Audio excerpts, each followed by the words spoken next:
नमस्कार दोस्तों, आपको मेरा चैनल पर स्वागत है। आज हम आप लोगों को हिंदी का 100 वीवीआई ऑब्जेक्टिव कराने जा रहे हैं।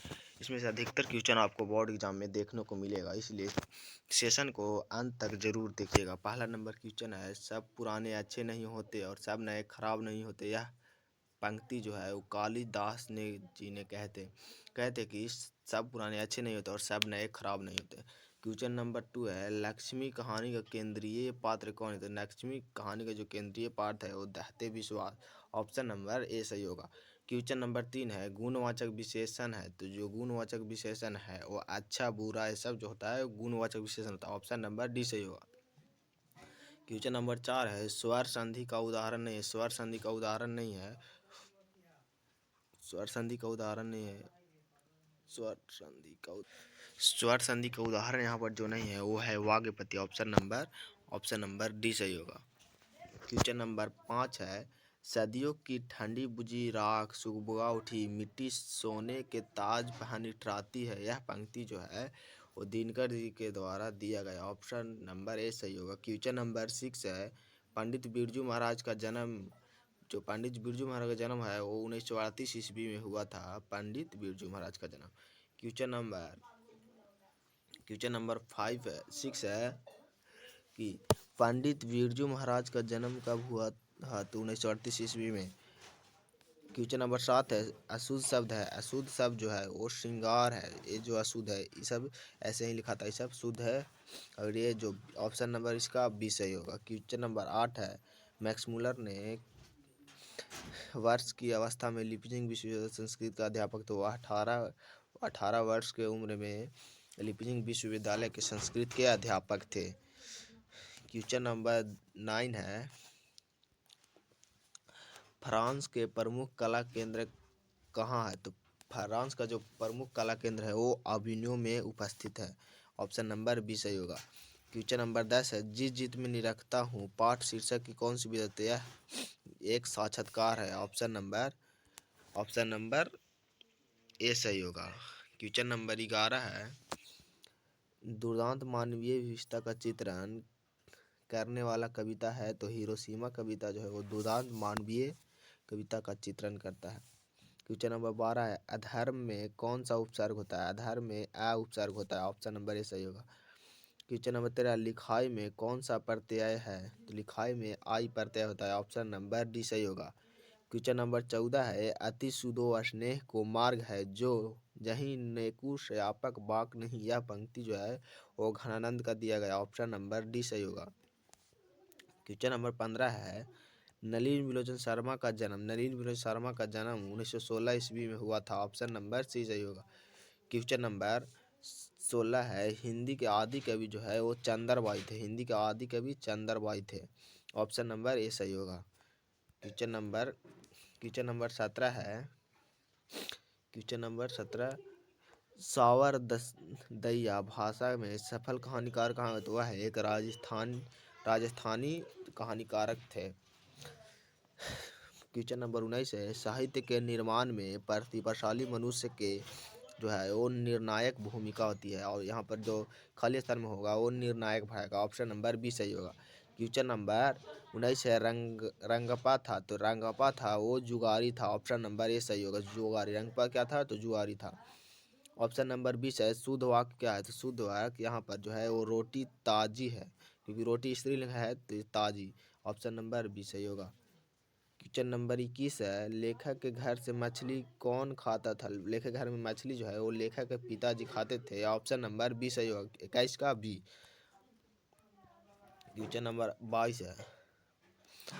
नंबर 22 है, लेखक के रिश्तेदार ने बहादुर पर क्या आरोप लगाया था? तो लेखक के रिश्तेदार थे वो बहादुर पर पैसे चुराने का इल्जाम लगाए थे। क्वेश्चन नंबर 23 है, मेरे बिना तुम प्रभु पाठ के लेखक कौन है? तो मेरे बिना तुम प्रभु पाठ के लेखक है वो रेनर मारियर रिल्के हैं। ऑप्शन नंबर डी सही होगा।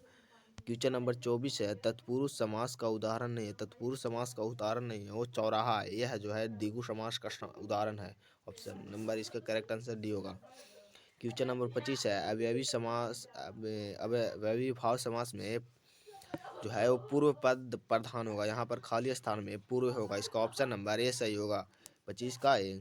26 नंबर क्वेश्चन है, भारत में बेरोजगारी का मुख्य कारण क्या है? तो भारत में बेरोजगारी का मुख्य कारण है वो है जाति प्रथा। ऑप्शन नंबर ए सही होगा। जो भीमराव अम्बेडकर के द्वारा लिखा गया श्रम विभाजन जाति प्रथा, जिन्होंने संविधान का लिखा था। संविधान के निर्माता बाबा साहब भीमराव अम्बेडकर के द्वारा लिखा गया है। अगला नंबर क्वेश्चन है, क्वेश्चन नंबर अब देखते हैं क्वेश्चन नंबर 27। शुद्ध शब्द कौन है? यहाँ पर जो शुद्ध शब्द है अभिलाषा है, वो शुद्ध शब्द है। अभिलाषा ऐसे ही लिखाता है। ऑप्शन नंबर इसका ये सही होगा। क्वेश्चन नंबर 28 है, घनानंद कवि है तो वह एक रीति मुक्त कवि है।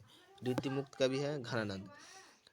क्वेश्चन नंबर 29 है, जन्म से ही पागल था। जन्म से ही पागल कौन है? तो पाप्ती जो है वो जन्म से ही पागल था। क्वेश्चन नंबर 30 है, क्वेश्चन नंबर 3, लेखक को मछली खाने के से किसने मना किया? तो लेखक के मछली खाने से जो है वो माँ मना की थी। ऑप्शन नंबर इसका बी सही होगा। क्वेश्चन नंबर 31 है, पंडित बिरजू महाराज किस उनके मतलब कितने साल में उनके पिताजी का मृत्यु हो गया? तो 9.5 साल की उम्र में थे तभी उनका पिताजी का मृत्यु हो गया था। ऑप्शन नंबर ए सही होगा।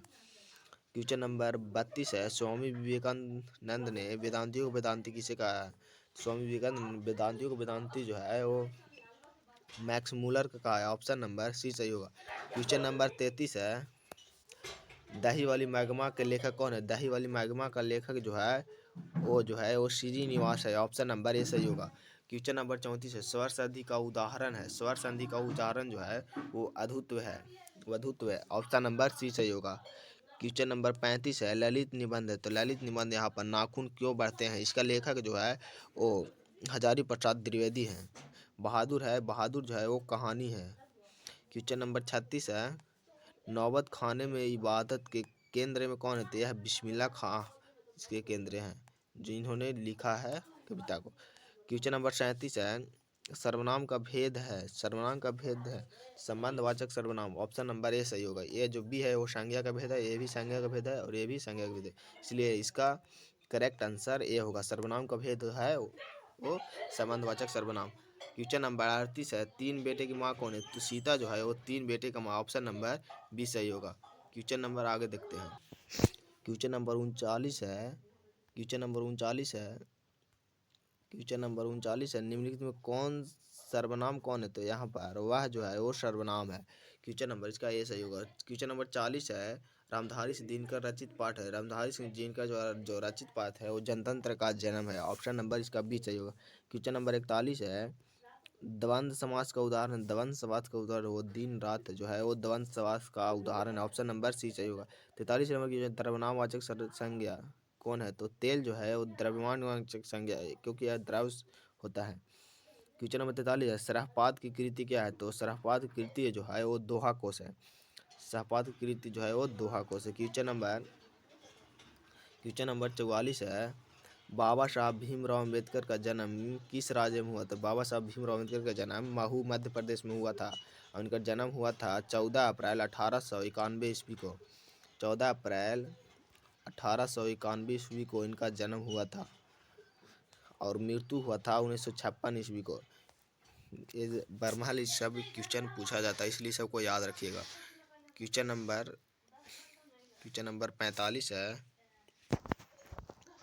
क्वेश्चन नंबर 45 कहानी नहीं है। तो कहानी यहाँ पर नहीं है, कौन है कहानी नहीं है? तो एक वृक्ष कहते हैं कहानी नहीं है।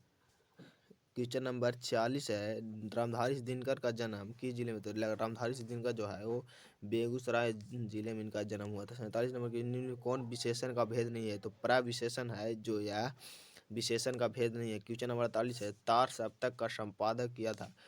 तार सप्तक का संपादक जो है वो अंग्रेजी ने किए थे। ऑप्शन नंबर डी सही होगा।